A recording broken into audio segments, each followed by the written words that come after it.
আপনি বাড়িতে থাকুন আর কোনো ফ্ল্যাট বাড়িতেই থাকুন, যেখানেই থাকুন, যদি আপনি চান যে আপনাদের বাড়িতে কোনো নেগেটিভ এনার্জি প্রবেশ করতে পারবে না, কোনো খারাপ দোষ, ভূত প্রেত, যেসব খারাপ আত্মা যেগুলো আছে, সবই আছে, সেগুলো আপনাদের বাড়িতে প্রবেশ করতে পারবে না, তাহলে কি করবেন?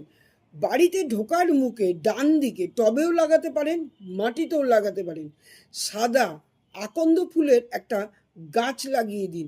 অবশ্যই এটা এই সাধারণ এই কাজটা থেকে আপনারা কিন্তু বিরাট বড় একটা মানে জিনিস পেয়ে যাচ্ছেন, যেটা আপনাদের বাড়িতে কখনো প্রবেশ করতে পারবে না। মানে এটা থেকে আপনাদের বাড়ি সুরক্ষিত থাকবে, আপনাদের ঘর প্রত্যেকে, যদি ফ্ল্যাট বাড়ি হয়, সুরক্ষিত থাকবে, আর আপনাদের বাড়ি হলে পুরোপুরি সুরক্ষিত থাকবে। তাই অবশ্যই আপনারা জানা মাত্রই এটা সোমবার দিন করে সাদা আকন্দ ফুলের গাছ বড় টবে লাগিয়ে দিন। আর যাদের মাটি আছে তারা অবশ্যই মাটিতে লাগিয়ে দিন, কিন্তু লাগাবেন কোন দিকে? ঢোকার ডান দিকে। বাড়িতে ঢুকছেন তার ডান দিকে, বেরোবার ডান দিকে না, ঢোকার ডান দিকে।